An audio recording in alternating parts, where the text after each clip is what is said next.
पूरी दुनिया में कुछ अजीब से क्रीचर्स फैलने लगे।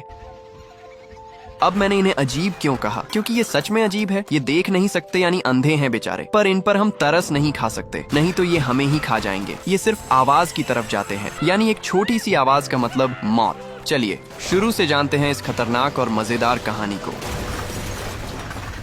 हमारी स्टोरी शुरू होती है कुछ एक्सप्लोरर्स के साथ जो पेंसिल्वेनिया की नई गुफाओं की तलाश कर रहे हैं। वो सब बहुत एक्साइटेड हैं क्योंकि उन गुफाओं में पिछले करोड़ों सालों से कोई नहीं गया है। जब वो अंदर जांच पड़ताल कर रहे होते हैं तभी उन्हें गुफा की गहराइयों से अजीब सी आवाजें सुनाई देती हैं। एक बंदा डर जाता है तो दूसरा उससे कहता है, अरे भाई थोड़ा हिम्मत रख, जब तक मैं साथ हूँ डरने की कोई बात नहीं। लेकिन अचानक उन पर अजीब और खौफनाक क्रीचर्स हमला कर देते हैं। वो उन्हें जिंदा ही काटने और खाने लगते हैं। उन्हें खत्म करने के बाद वो सारे क्रीचर्स बहुत बड़ी तादाद में गुफा से बाहर निकल आते हैं, जैसे मानो बरसों से इसी मौके का इंतजार कर रहे हों। अब कहानी घूमती है एक लड़की एली की तरफ जो न्यू जर्सी में अपने स्कूल से बाहर निकल रही है। हमें पता चलता है कि 3 साल पहले एक हादसे में उसने अपनी सुनने की क्षमता खो दी थी। इस वजह से वो लोगों से मुश्किल से बात कर पाती है। स्कूल में उसके साथी उसका मजाक उड़ाते हैं और उसे ऊंची आवाज में गालियां देते हैं क्योंकि उन्हें पता है कि वो सुन नहीं सकती। सिर्फ उसका एक दोस्त रॉब उसके साथ अच्छा है। वो साइन लैंग्वेज में उससे पूछता है कि क्या वो उसे घर छोड़ दे। एली मान जाती है और दोनों घर तक पैदल जाते हैं। रास्ते में वो अपने फ्यूचर और सपनों के बारे में बातें करते हैं। घर पहुंचते ही एली का कुत्ता उसे गले लगा लेता है। एली उससे बहुत प्यार करती है क्योंकि उसके ज्यादा दोस्त नहीं है और वो कुत्तों को ही अपना सबसे अच्छा दोस्त मानती है। रात को पूरा परिवार साथ में खाना खाता है और देखकर लगता है कि ये सब एक दूसरे से बहुत प्यार करते हैं। खाने के बाद एली गार्डन में घूमने जाती है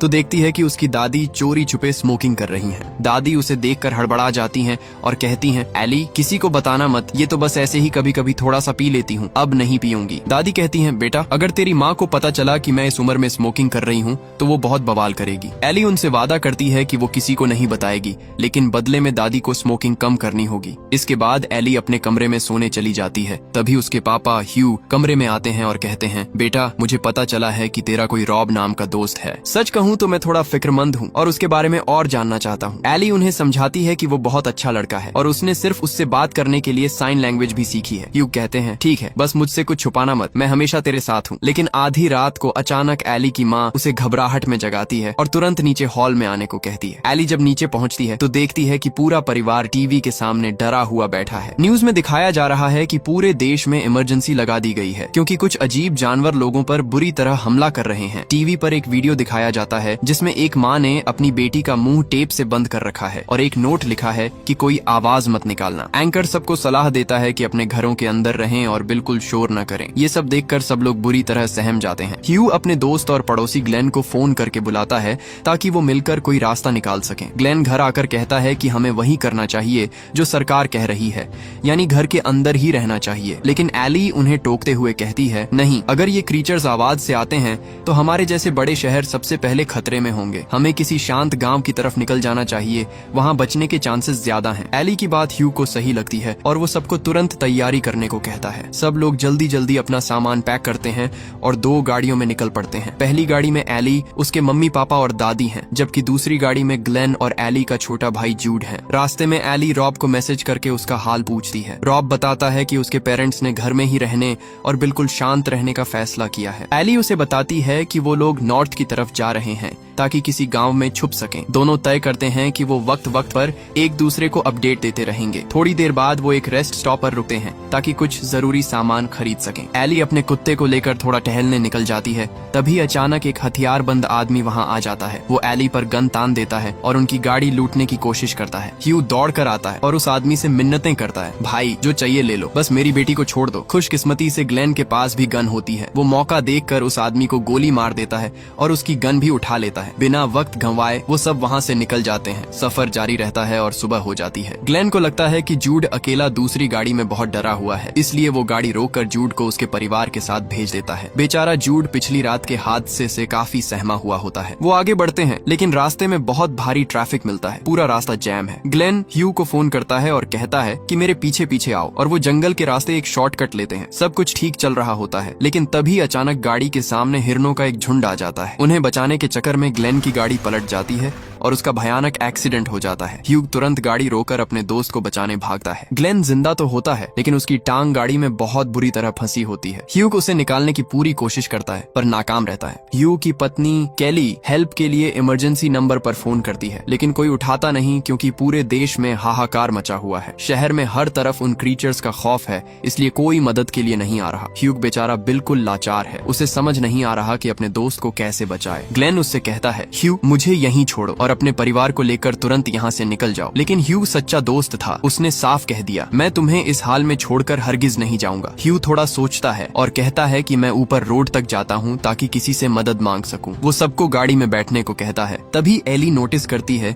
कि उनका कुत्ता बहुत जोर जोर से भौंक रहा है, जैसे उसने कुछ देख लिया हो। एली को खतरा महसूस होता है और वो अपने पापा से तुरंत गाड़ी बंद करने को कहती है, लेकिन तब तक देर हो चुकी थी। कुत्ते के भौंकने की आवाज सुनकर वो क्रीचर्स वहाँ पहुँच जाते हैं और गाड़ी पर हमला कर देते हैं। वो शीशा तोड़ने ही वाले होते हैं कि ग्लेन एक बड़ा फैसला लेता है। वो खुद की बलि देने का सोचता है। ग्लेन अपनी गन से फायरिंग शुरू कर देता है ताकि सारे क्रीचर्स उसकी तरफ चले जाएं। उसका प्लान काम कर जाता है और वो सारे क्रीचर्स ग्लेन पर टूट पड़ते हैं। ग्लेन उन्हें मारने की कोशिश करता है पर उनकी तादाद बहुत ज्यादा है। इधर एक और मुसीबत खड़ी हो गई। उनका कुत्ता अब भी लगातार भौंक रहा था। अगर वो चुप नहीं हुआ तो सब मारे जाएंगे। बहुत कोशिश के बाद भी जब वो चुप नहीं हुआ तो ह्यूग को एक कड़वा फैसला लेना पड़ा। अपने परिवार को बचाने के लिए उसने गाड़ी का दरवाजा खोलकर कुत्ते को बाहर निकाल दिया। एली बेचारी अपने सबसे अच्छे दोस्त के लिए बहुत रोती है पर कोई चारा नहीं था। जब बाहर सन्नाटा छा जाता है तो ह्यूग धीरे से गाड़ी से उतरता है ये देखने के लिए कि ग्लेन जिंदा है या नहीं। वो बिल्कुल दबे पांव चल रहा है ताकि कोई आवाज न हो। लेकिन तभी गाड़ी के अंदर बैठी दादी को स्मोकिंग की वजह से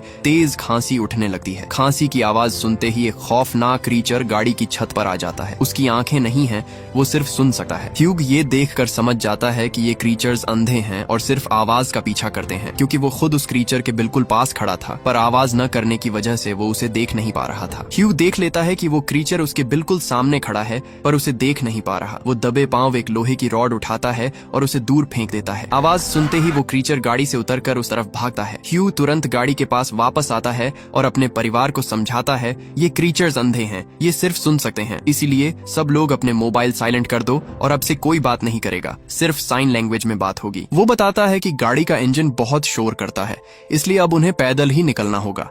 लेकिन निकलने से पहले ह्यूग एक प्लान बनाता है। वो धीरे से ग्लेन की गाड़ी के पास जाता है जहां क्रीचर्स ने ग्लेन को खा लिया था और उस गाड़ी में आग लगा देता है। एक जोरदार धमाका होता है और सारे क्रीचर्स उस आवाज की तरफ दौड़ते हैं। इसी मौके का फायदा उठाकर ह्यूग अपने परिवार को लेकर वहां से निकल जाता है। काफी दूर पैदल चलने के बाद वो थकर रुकते हैं। तभी जूड अपने दूरबीन से देखता है कि पास ही एक पुराना घर है। रात हो रही थी और उनके पास और कोई रास्ता नहीं था, इसलिए ह्यूग सबको लेकर उस घर की तरफ निकल जाता है। घर के चारों तरफ लोहे की फेंस लगी थी। ह्यूग धीरे से दरवाजा खोलने की कोशिश करता है पर गलती से थोड़ी आवाज हो जाती है। तभी घर की मालकिन बाहर आती है। उसे लगता है कि ये कोई चोर है, क्योंकि उसे अभी तक बाहर फैली तबाही और उन क्रीचर्स का पता नहीं था। वो उन पर गन तान देती है और जोर जोर से चिल्लाने लगती है कि यहाँ से चले जाओ वरना गोली मार दूंगी। उसका चिल्लाना ही उसकी मौत बन जाता है। आवाज सुनते ही क्रीचर्स उस पर हमला कर देते हैं और उसे खा जाते हैं। ये सब देखकर ह्यूग और उसका परिवार डर के मारे थर थर कांपने लगते हैं। अब अंदर जाने का कोई सीधा रास्ता नहीं बचा था। तभी ह्यूग की नजर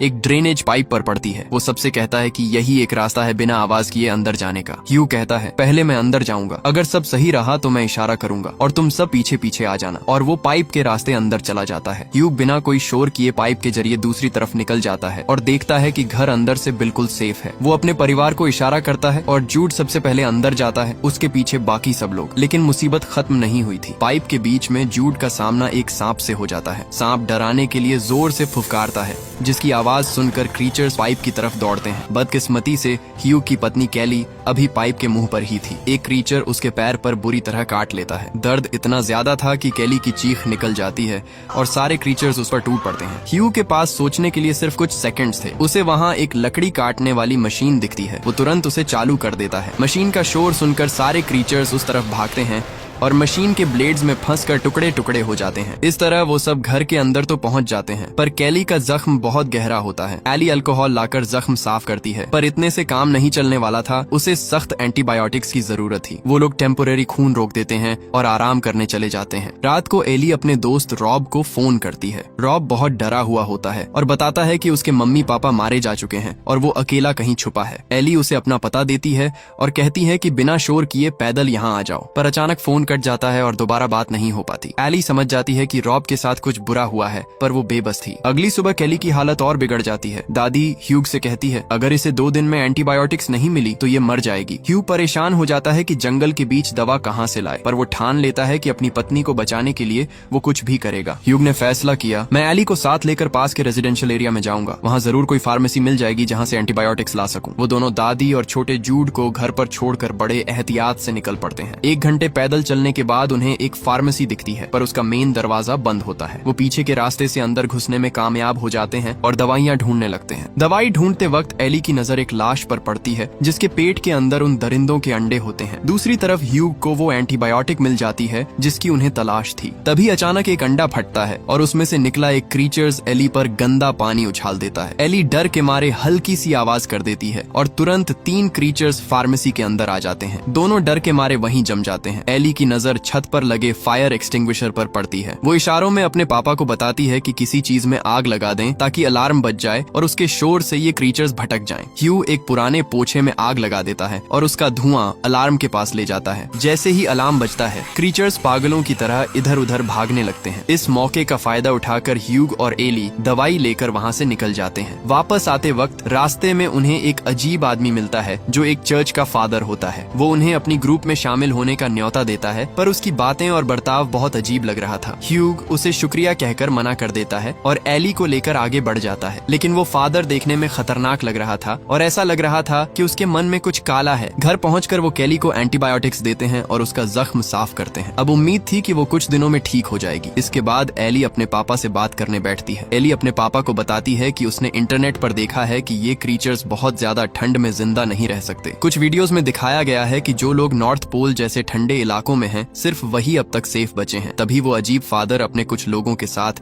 उनके घर के बाहर आ जाता है। ह्यूग बाहर निकलकर पूछता है कि उसे क्या चाहिए। फादर फिर से वही रट लगाता है कि हमारी ग्रुप में शामिल हो जाओ। ह्यूग उसे साफ मना कर देता है और कहता है भाई हमें अकेला छोड़ दो और यहाँ से जाओ। इस पर फादर अपनी असलियत दिखाता है और कहता है ठीक है तुम मत आओ, पर अपनी बेटी एली को हमारे हवाले कर दो, हमें उसकी जरूरत है। ये सुनकर ह्यूग का खून खौल उठता है। वो अंदर से गन निकाल लाता है और उन्हें जान से मारने की धमकी देता है, लेकिन मसला ये था कि अगर एक भी गोली चली तो उसका शोर सारे दरिंदों को वहाँ बुला लेगा और सब मारे जाएंगे। फादर मजबूरन अपने लोगों को लेकर वहाँ से चुपचाप निकल जाता है। आधी रात को एली के पास एक मैसेज आता है और वो खुशी से उछल पड़ती है। वो मैसेज रॉब का था। रॉब बताता है कि वो नॉर्थ पोल की तरफ जा रहा है। एली उसे रिप्लाई करती है, पर तभी इंटरनेट बंद हो जाता है। थोड़ी देर बाद घर के दरवाजे पर कुछ आहट होती है। ह्यूम और केली बाहर देखते हैं तो वहाँ एक छोटी बच्ची खड़ी होती है जो बहुत डरी हुई लग रही थी। उन्हें उस पर तरस आ जाता है और वो उसे तुरंत अंदर बुला लेते हैं। सब उसे चुप कराने की कोशिश करते हैं, पर तभी उनकी नजर उस बच्ची के पेट पर पड़ती है। वहाँ बहुत सारे मोबाइल फोन्स बंधे हुए थे जिनमें एक ही वक्त का अलार्म सेट किया गया था। वो बिल्कुल किसी सुसाइड बॉम्बर के बेल्ट जैसा दिख रहा था। अगले ही पल सारे मोबाइल्स एक साथ जोर जोर से बजने लगते हैं। शोर सुनकर क्रीचर्स घर पर टूट पड़ते हैं। ह्यूग और केली तुरंत वो मोबाइल्स निकालकर पानी में फेंक देते हैं ताकि आवाज बंद हो सके। लेकिन जब सब लोग इस अफरा तफरी में बिजी थे तभी मौका देखकर 3 अनजान लोग एली पर हमला कर देते हैं। वो लोग एली को धोखे से अगवा कर लेते हैं। तभी समझ आता है कि वो छोटी बच्ची दरअसल उस फादर और उसके गैंग की ही भेजी हुई थी। दादी ये सब देख लेती हैं और एली को बचाने के लिए उन गुंडों पर टूट पड़ती हैं। वो उन्हें रोकने की पूरी कोशिश करती हैं, पर वो लोग उनसे ज्यादा ताकतवर थे। आखिर में दादी एक बड़ा फैसला लेती हैं और खुद की कुर्बानी देने का सोचती हैं। वो उन बदमाशों को जोर से पकड़ लेती हैं और इतना जोर से चिल्लाती हैं कि सारे क्रीचर्स उनकी तरफ दौड़े चले आते हैं। वो क्रीचर्स उन गुंडों और दादी को खा जाते हैं। इस अफरा तफरी में एली किसी तरह वहाँ से निकलने में कामयाब हो जाती है, लेकिन उसकी किस्मत साथ नहीं देती और वो दोबारा उन बचे हुए लोगों के हत्थे चढ़ जाती है। वो लोग धमकी देते हैं कि अगर कोई पास आया तो एली का गला काट देंगे। ह्यू और केली डर के मारे पीछे हट जाते हैं ताकि वो उनकी बेटी को नुकसान न पहुंचाए, लेकिन जैसे ही उनका ध्यान भटकता है ह्यू और केली बीच रास्ते में उन पर हमला कर देते हैं। केली अपने जख्म का दर्द भूलकर अपनी बेटी के लिए लड़ने लगती है। एक लंबी लड़ाई के बाद ह्यूग उस कमीने फादर और उसके सारे साथियों को खत्म कर देता है और अपनी बेटी एली को बचा लेता है। अगली सुबह पूरा परिवार नॉर्थ पोल की तरफ निकल पड़ता है। जैसे जैसे वो आगे बढ़ते हैं ठंड बढ़ती जाती है और यही वो मौसम था जहाँ वो क्रीचर्स जिंदा नहीं रह सकते थे। आखिरकार उन्हें एक सेफ शेल्टर मिल जाता है जहाँ बहुत से लोग मिलजुल कर रह रहे होते हैं। वहाँ एली को अपना दोस्त रॉब भी मिल जाता है जो पहले से ही वहाँ सही सलामत पहुँच गया था।